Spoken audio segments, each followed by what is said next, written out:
We rise at dawn. When you wake up on Thursday, there will be Major League Baseball beginning and the New York Mets season beginning. It's opening day. It's Christmas for baseball fans. Today is Hump Day, Wednesday, March 26th, 2025. You are watching Mets Daily. Make sure you subscribe to the channel. Smash that thumbs up, please, below. Comment below your predictions for the Mets this season and for the whole baseball season. We are going to dive in and give them all to you. So excited. I'm Jake Brown, at Jake Brown Radio, on Twitter, on Instagram, on TikTok, and subscribe to my YouTube at Jake Brown Radio. Follow along here at Mets Daily Show on Twitter. Yes, Mets, Astros, Framber Valdez, Clay Holmes. We likely will do a pregame live show tomorrow, so stay tuned for that. But here we are, getting you ready for the 2025 season. For months, we've been talking about rumors and, listen, the dramatic headlines. I don't write the headlines.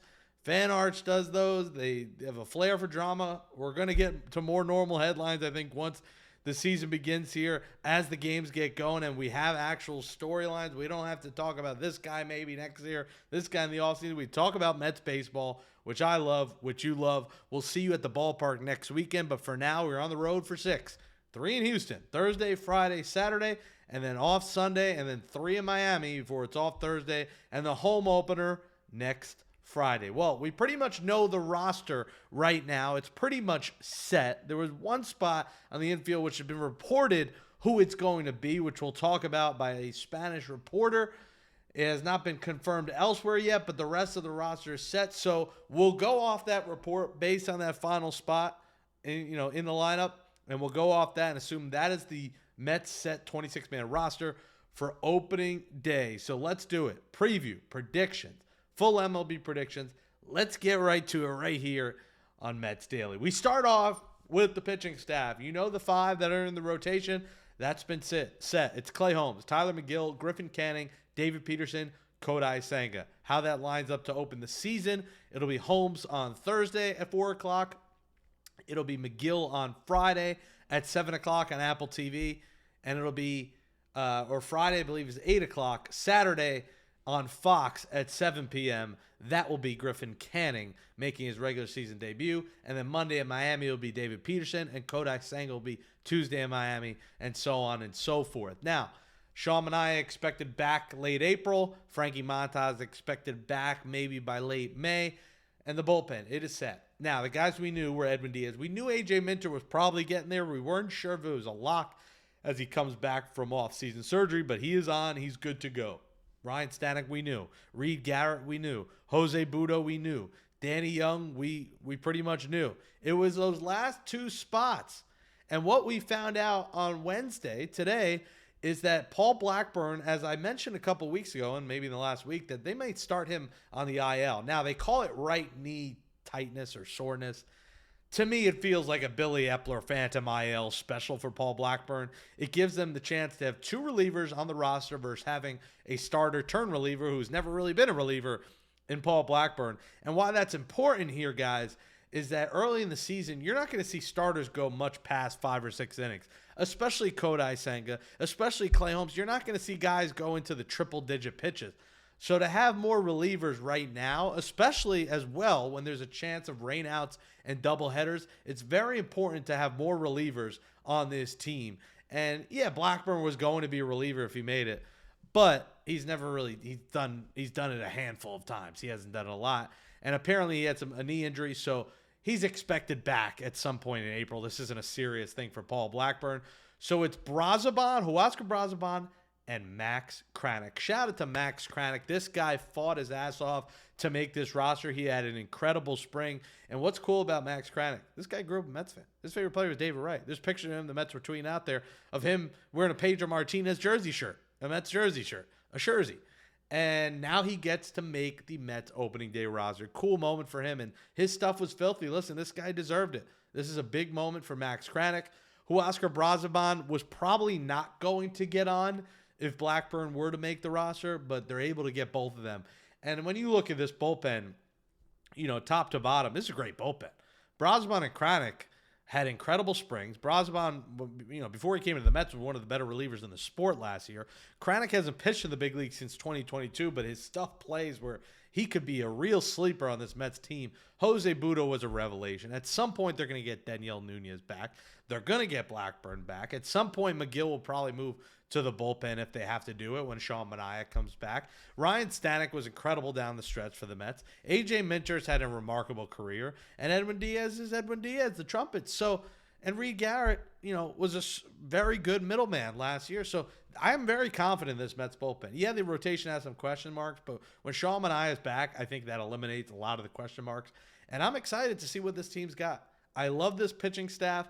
If they got to add a starter at some point, they will. But I do think they have depth in the minors with guys like Sean Reed-Foley, with Daniel Nunez on the way in the coming weeks. They got a lot in that bullpen, and I think that's going to be critical. So that is your Mets rotation and bullpen. Now, let's take a look at the projected lineup. This is pretty much set. So the last spot, I told you about was Acuna. The only one that's reported it, as we are recording this at 6 p.m. Eastern on Wednesday, is Daniel Alvarez Montez, of El Extra Base. That's my Spanish accent. He's reporting that Luis Angel Acuna will be on the Mets opening day roster. It has not been reported elsewhere, but we're going to go with it.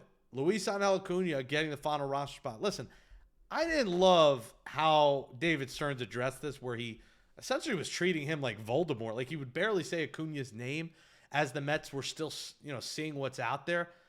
I don't care about the Acuna, he's bored comment. He deserves to be on this roster, and he gives this team flexibility. I don't care about AAA at-bats in the first 2 weeks of April. Remember, Jeff McNeil's expected back at some point. If McNeil comes back and Acuna stinks it up these first few weeks, you can send him to AAA. Brett Beatty's getting a shot. We knew he would make it. He does. But assuming Acuna makes it, he deserves it. Stolen base potential, late game defensive replacement. And, he could give Lindor a break in late innings when it's a blowout.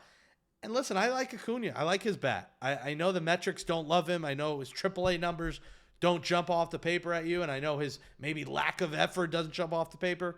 But what he did in September in a playoff push should count for something. So I see that being the platoon. I see Acuna likely starting, honestly, on Thursday against Framber Valdez, a lefty. So that bottom of the order, 7 through 9, could change, but 1 through 6 pretty much a lock. Lindor, Soto at the top, Alonso third. Then is Nimmo versus righties 4, Vientos versus lefties 4. They flip-flop on 5. Winker versus righties, Marte versus lefties as DH. And then 7 through 9, that order could change. I'd put that for now, but Beatty, Siri, with some days being Tyrone Taylor, and then Luis Torrens at catcher. And then that last spot, outside of Acuna and Beatty, was backup catcher. Shout out to Hayden Sanger. This guy, career minor leaguer, and he is making the roster. This story is remarkable. He worked at Whole Foods in the offseason, making, $8-10 an hour, whatever it was, to pay the bills. He was drafted in the 24th round, which no longer exists. He played for the Kingsport Mets, a team that no longer exists. He played for the Columbus Fireflies, a team no longer affiliated with the Mets. And he's played in games for AA Binghamton the last 4 years. This guy worked his tail off. He grinded. The Mets love his defensive ability. And he's your backup catcher. I think he almost cried when he was told by Mendoza and the coaching staff that he was making it. I think it's a great story for opening day. With that being said, I do think the Mets need to, look at the waiver market and try to get another catcher. They don't need it for opening day, but they're one injury away to one of these two guys from having to go out and get another catcher. So if I'm the Mets, if Grandal's out there, if there's a name that's waved out there, if Tomas Nido ends up being available, I think the Mets have got to consider going out on the waiver wire and picking up another catcher. But shout out to Hayden Sanger. And listen, I've mentioned it on here before, catchers don't play 7 days a week. There's going to be day game after night game, or there's nooks and crannies and bumps for Luis Torrens. There's a good chance Hayden Sanger is going to get to play twice a week. So you're going to see Torrens 5 games a week, Sanger twice. Maybe, if it's a 6-game week, 5 times Torrens, Sanger once. Maybe it's 6 times for Torrens, 1 for... He's going to start at the very least once a week and get his chance in the big leagues to make a name for himself. And that's a hell of a story. You absolutely have to love it. So that's the Mets team. Lindor and Soto at the top. You can't go wrong. I've talked about it here before. I love Alonso in the third spot, but he's got a lot to prove this year. I love Nimmo and Vientos 4 and 5. That is going to be beautiful. I would actually like to see Vientos third, but again, we'll see how that lineup plays out. And then the Winker-Marte combo is perfect at DH against lefties and righties. Lefty comes in late. Marte comes off the bench to hit for him. Beatty against righties. Acuna versus lefties. Siri probably playing most days, but Taylor will probably start twice a week as well. And then Torrens, like I said, catcher. So that's your Mets lineup. I think that's the strength of this team. I think that that 1 through 5, 1 through 6 is as good as anyone in baseball and is going to be must-see TV. And Juan Soto, I think, will end up being the MVP. It's a corny pick, but that's my pick. I think Juan Soto is the MVP of this team. I think the X factor of the Mets is going to be Brandon Nimmo because of his health. That is why, to me, he's an X factor. And the X factor in this pitching staff is Clay Holmes. Can his stuff play and can he work as a starter? Because if he does, we have faith in Senka. We have faith in Manaea. We have faith in Peterson.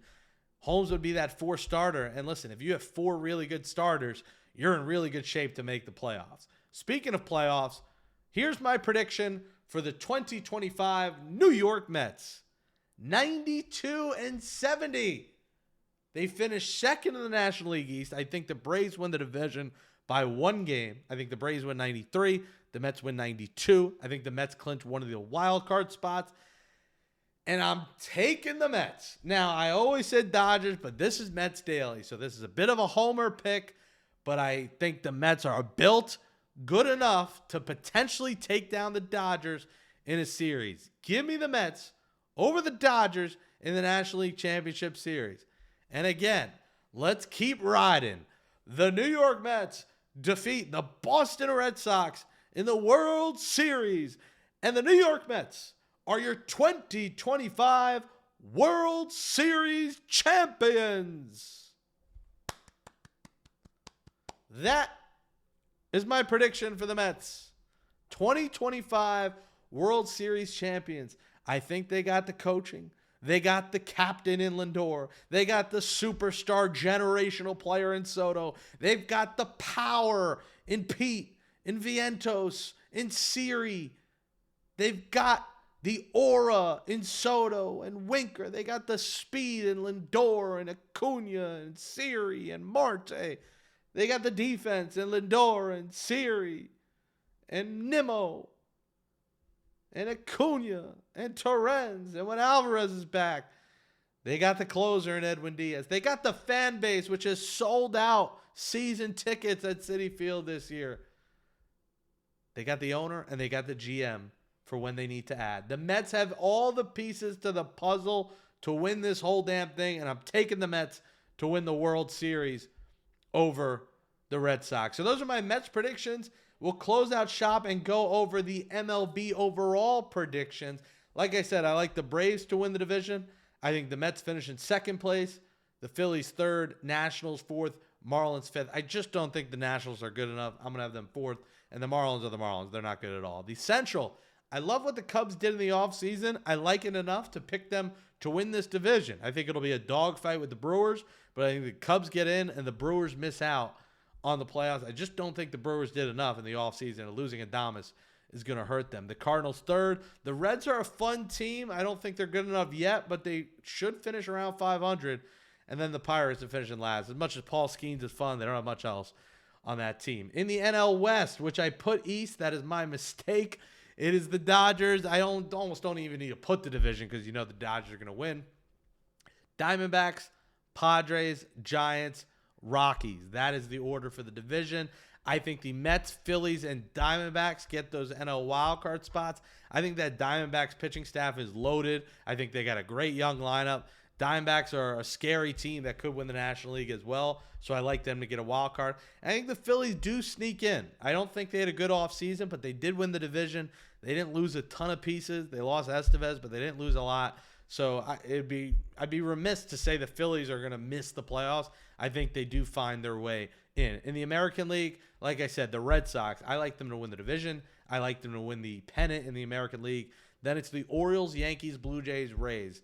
I have the Yankees missing out on the playoffs. I have the Guardians in the Central, Royals, Twins, Tigers, White Sox behind them.